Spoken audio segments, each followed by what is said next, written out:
Has this ever happened to you? You're 90% of the way done with a cool electron microscope project, and you suddenly realize you can't finish it because it requires a very specific chemical, and somebody refuses to sell it to you. No? Just me?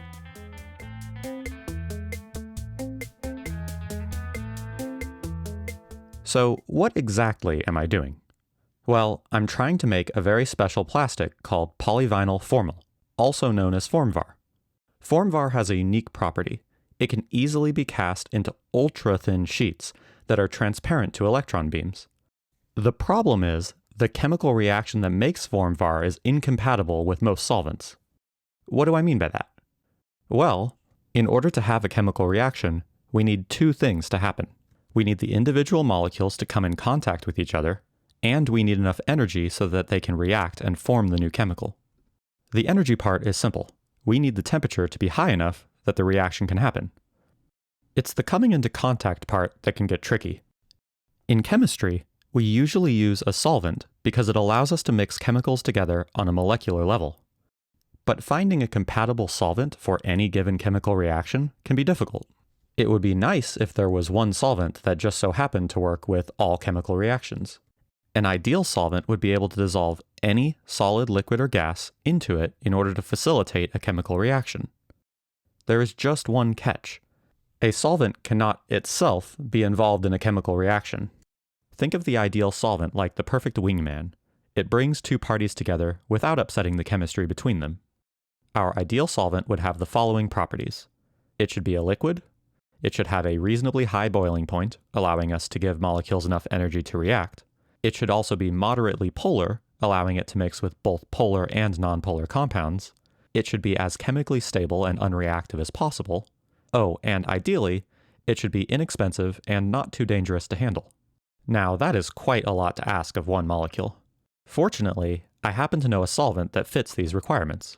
Meet 1,4-dioxane, or just dioxane among friends. Dioxane is what's called a cyclic ether. Cyclic referring to the circular shape of the molecule, and ether, which means that it contains a carbon-oxygen-carbon bond. Dioxane is basically a simple hexagonal ring of carbons, but with the two opposite carbon atoms replaced by oxygen.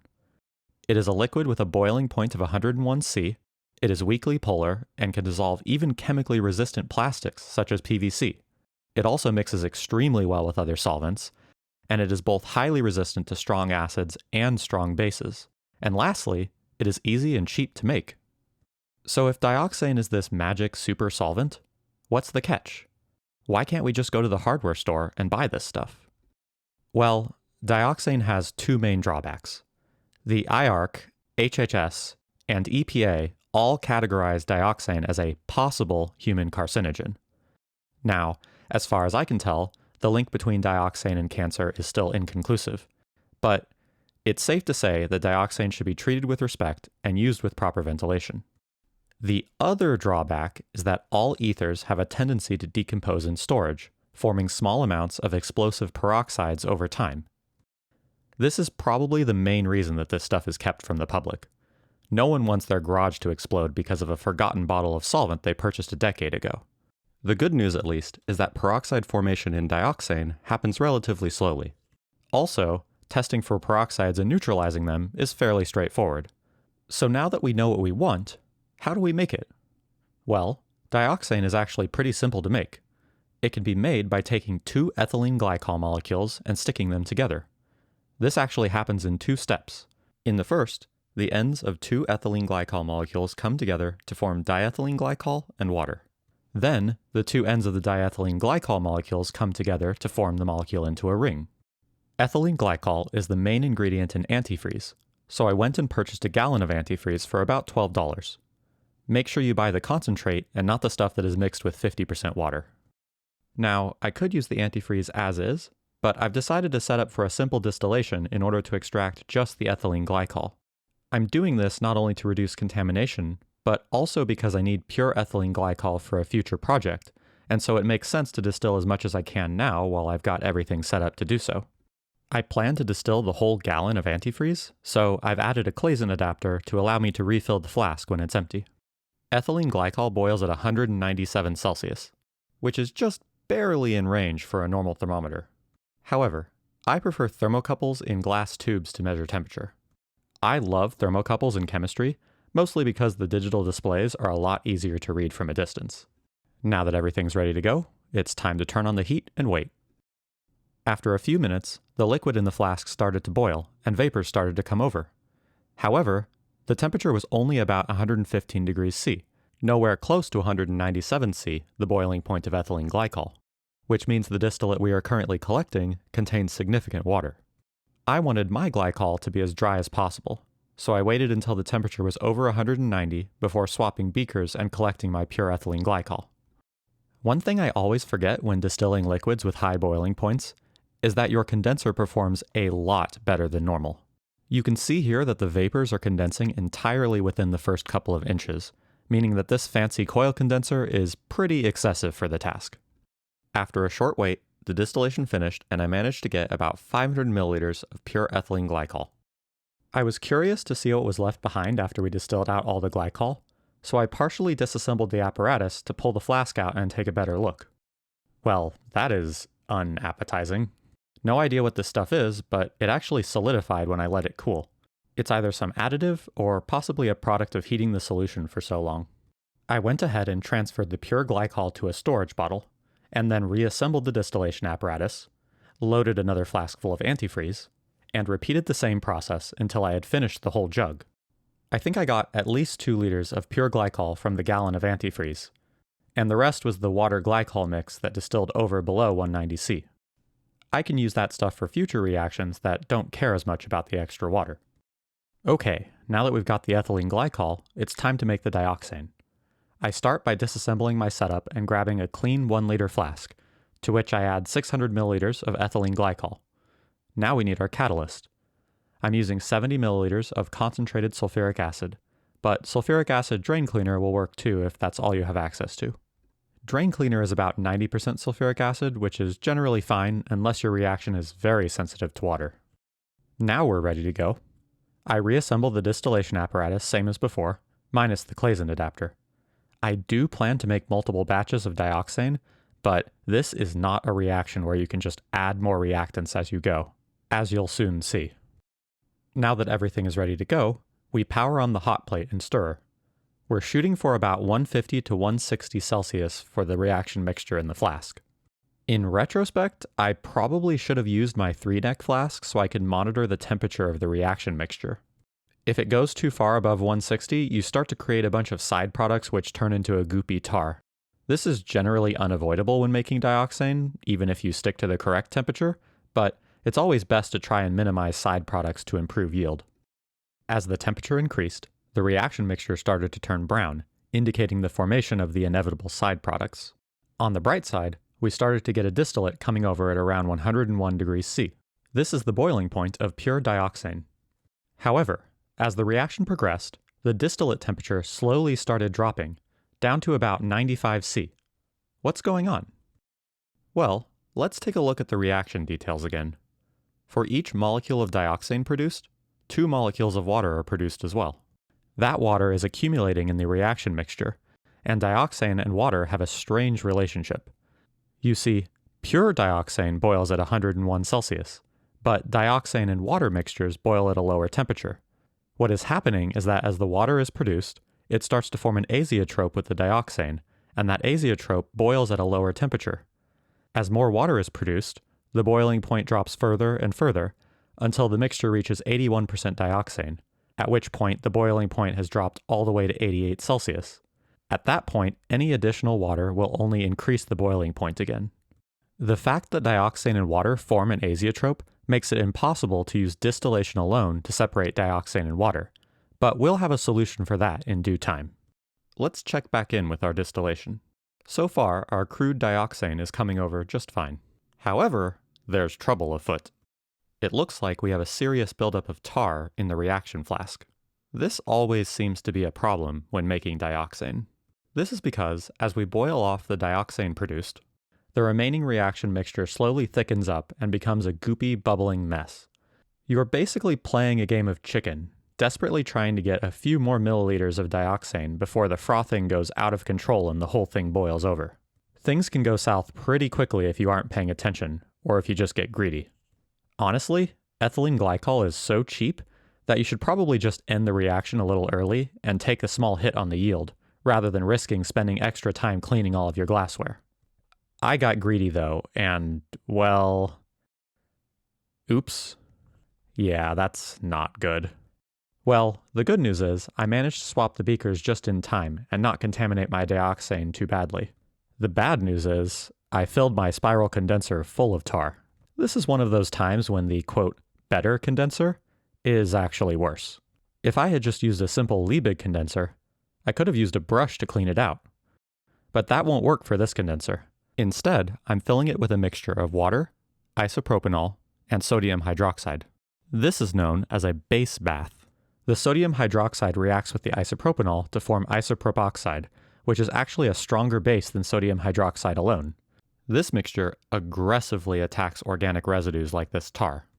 I'll leave it over in the corner for now and come back to it later. Now that we've got our crude dioxane, we need to refine it a bit further to remove any side products that happen to come over. I'm adding the crude dioxane mixture to another 1 liter flask, and then adding another 20 milliliters of sulfuric acid. Almost immediately, you can see the sulfuric acid polymerizing some of the side products to produce some brown garbage in the bottom of the flask.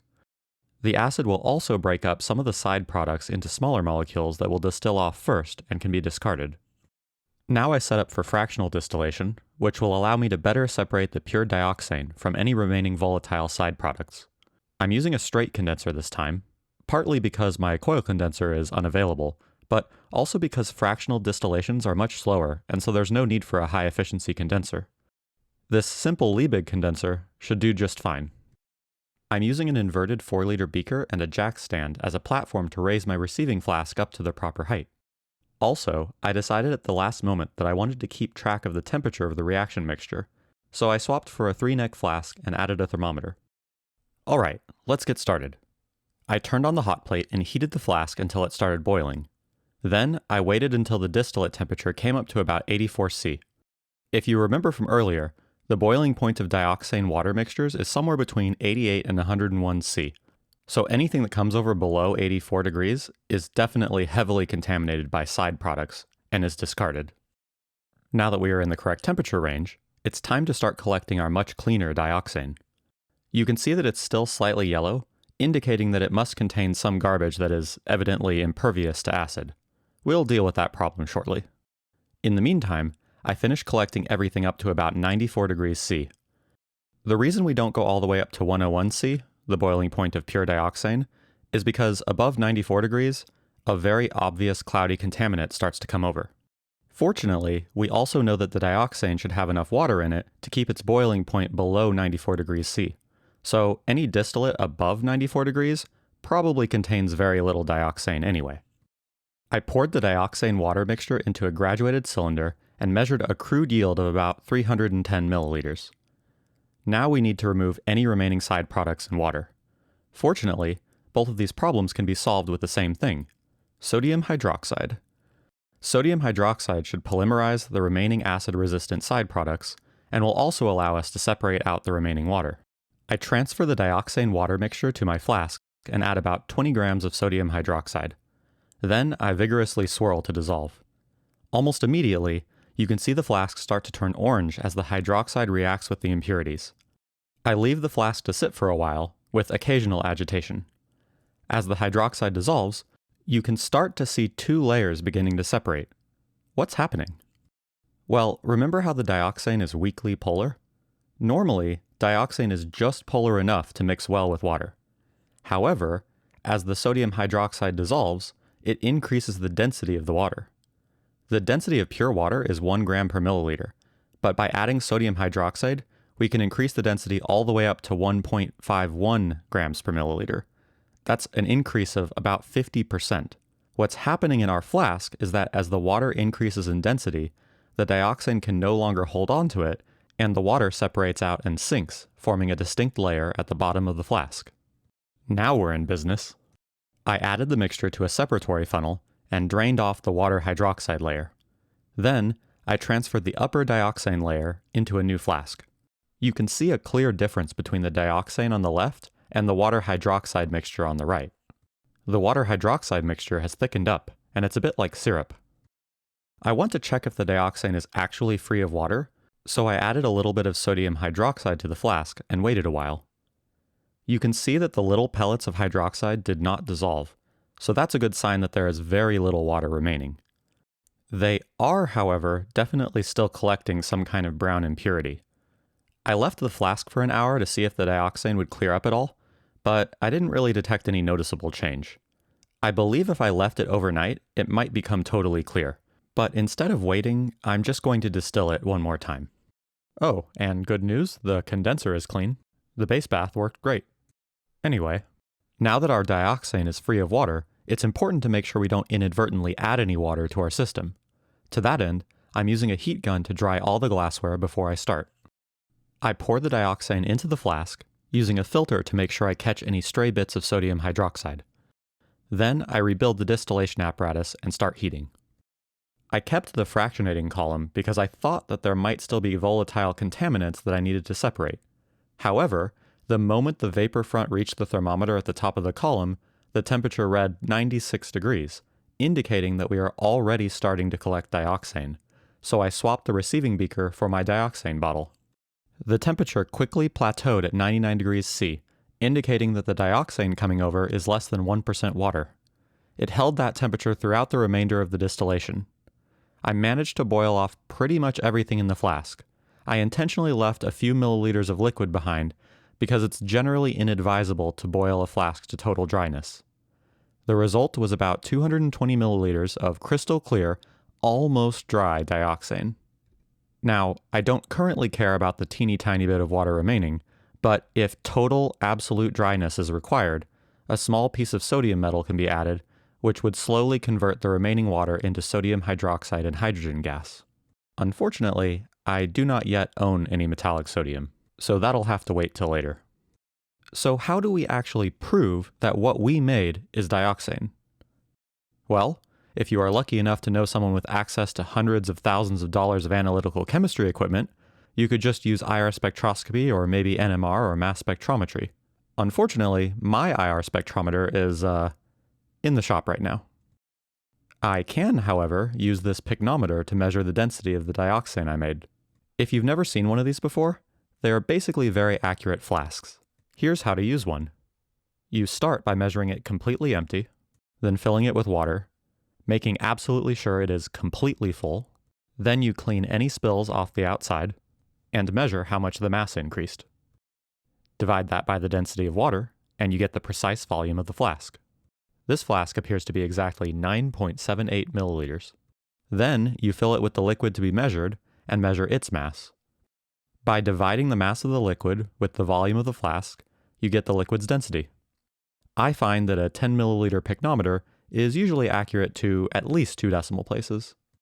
It looks like the dioxane we made has a density of about 1.036 grams per milliliter, which is extremely close to the 1.033 grams per milliliter in published literature.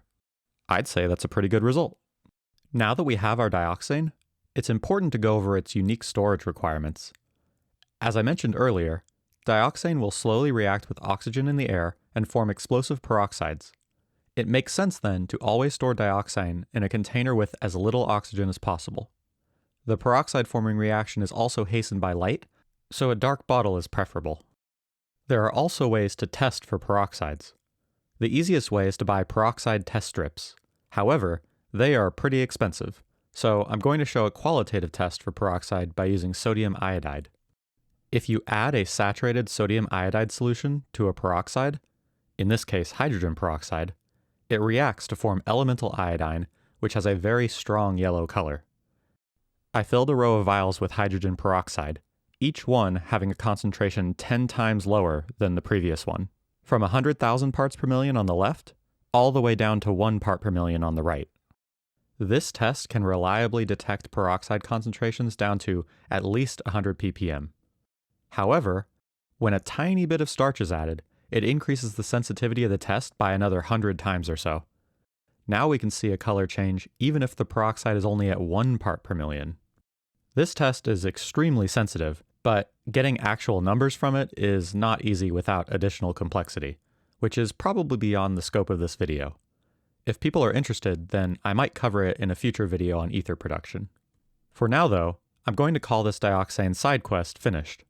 Now that I have it, I should be able to make some FormVar plastic and proceed with my electron microscope project.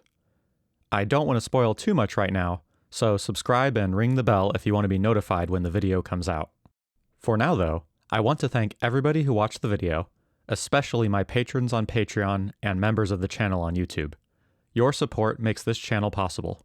Thanks, and I'll see you next time.